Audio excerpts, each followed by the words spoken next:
traveling through another dimension. A dimension not only of sight and sound, but of mind.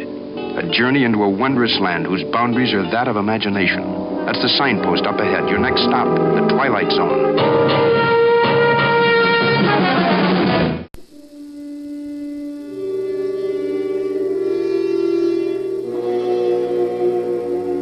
The place is here. The time is now. And the journey into the shadows that we're about to watch could be our journey. Witness Mr. Henry Bemis, a charter member in the Fraternity of Dreamers. A bookish little man whose passion is the printed page, but who is conspired against by a bank president and a wife and a world full of tongue cluckers and the unrelenting hands of a clock. But in just a moment, Mr. Bemis will enter a world without bank presidents, or wives, or clocks, or anything else. He'll have a world all to himself, without anyone.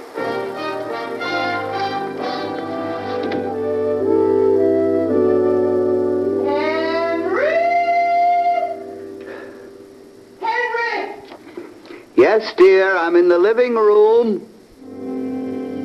No, there are some lovely things in here.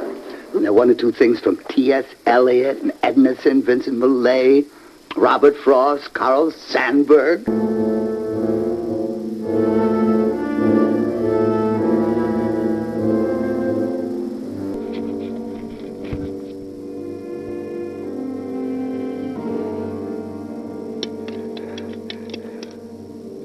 That's not fair.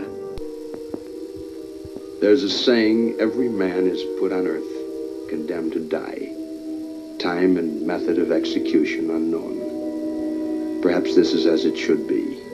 Case in point, a little man with such a yen to live. Beaten by the devil, by his own boredom, and by the scheme of things.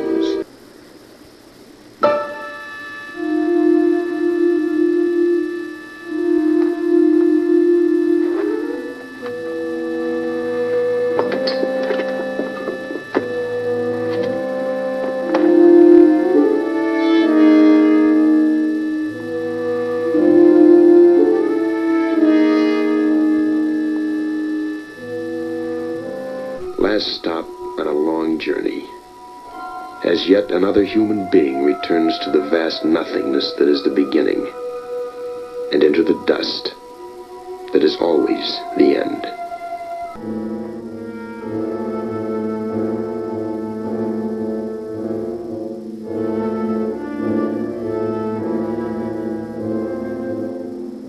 They're all dead. They must be. Everybody's dead except me. I'm all right. Why am I all right? Helen! Helen! Where are you? Seconds, minutes, hours.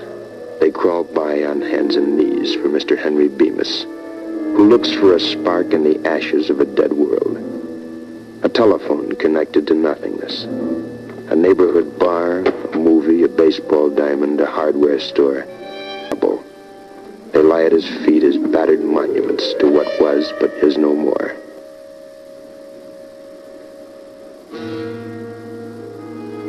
Mr. Henry Bemis on an 8-hour tour of a graveyard.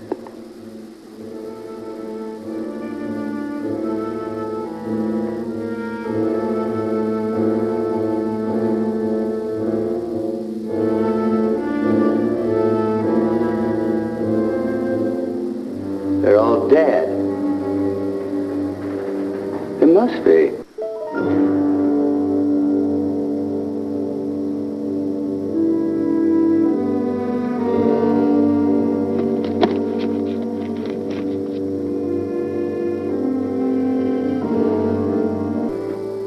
Please, someone! Is someone there? Someone!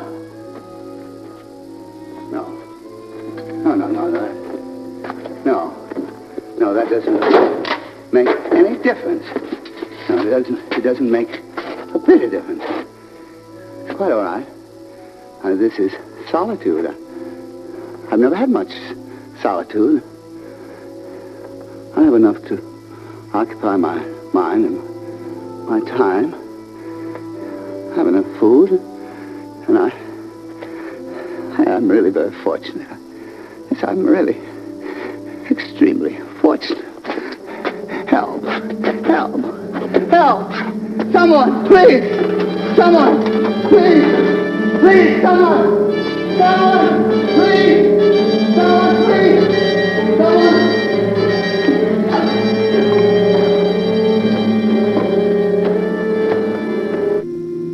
The best laid plans of mice and men, and Henry Bemis.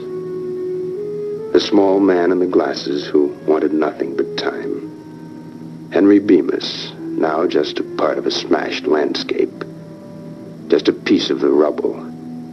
Just a fragment of what man has deeded to himself. Mr. Henry Bemis in the Twilight Zone.